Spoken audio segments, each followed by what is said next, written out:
Sur la côte médocaine, le sable ne cesse de jouer au prestidigitateur avec l'histoire des hommes, faisant disparaître les témoignages, y compris les plus récents et les plus terribles, ceux de la Seconde Guerre mondiale. Le Médoc a été une pièce maîtresse du fameux mur de l'Atlantide construit sur ordre d'Hitler.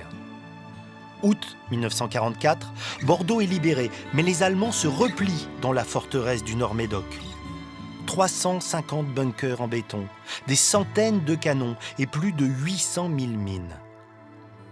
Ce n'est qu'en avril 1945, presque un an plus tard, que les héroïques combattants des FFI obtiennent, après de très violents combats, la reddition des Allemands. Les bunkers, toujours en place, auraient pu totalement disparaître sous le sable si un homme ne s'était pas investi d'une mission, dégager ces fortifications pour ne pas oublier. Jean-Paul, rien que sur le site des Arros, il y a combien de bunkers? Il y en a plus de 20. Et sur une distance de combien? À peu près 1 kilomètre. Donc c'est déjà une place importante dans ce mur de l'Atlantique ici. C'est un point stratégique à cause de l'entrée de l'estuaire sur 350 qui ont été construits. Donc là, on s'approche... Du poste de direction de tir. C'est le plus gros ouvrage. Il fait 1500 mètres cubes de béton et il fait 65 tonnes de ferraille sur 4 niveaux, 10 mètres de haut.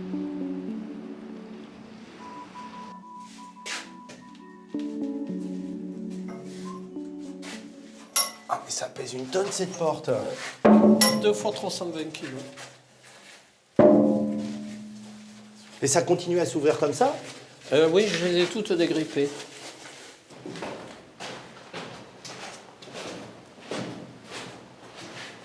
Alors, explique-moi, quand tu as commencé ton travail, c'était dans quel état? Alors j'ai un repère, parce que regarde bien, ici on a l'emplacement d'un tasseau en bois, c'était pour éventuellement y fixer un revêtement mural. Et donc, debout sur mon tas de gravats, avec ma main, j'arrivais à toucher le plafond. Bon, ça veut dire quoi? Le sable et le gravat, il arrivait à quel endroit? Ici. Puisque là, je suis rentré par là à plat ventre. Mais par rapport à la pièce, ça veut dire que ça fait une quantité de sable phénoménale. Oui, il a fallu 2 ans pour vider rien que cette salle. Donc je ne peux pas te dire le nombre de mètres cubes, mais je sais qu'avec les 24 autres ouvrages que j'ai désensablés, j'ai fait le calcul, en gros 650 mètres cubes, avec 2 seaux. Avec 2 seaux? Avec 2 seaux uniquement dans cette salle, parce qu'on ne peut pas mettre de brouette pour monter. Au dernier saut, j'ai jeté la pelle, j'ai un cri de fauve.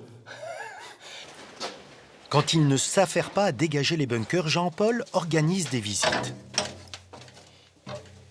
C'est solide. Le gamin de Soulac, qui a connu la guerre et ses drames et peut fréquenter l'école, est devenu un bunkérologue reconnu par tous les historiens. Donc Eric, ici nous sommes dans un poste d'observation, c'est le niveau de l'extérieur qui est à ras du sol, qui permet avec ces fentes à 180 degrés de pouvoir visionner à la jumelle, à la lunette binoculaire ou géométrique, et éventuellement un poste à mitrailleuse.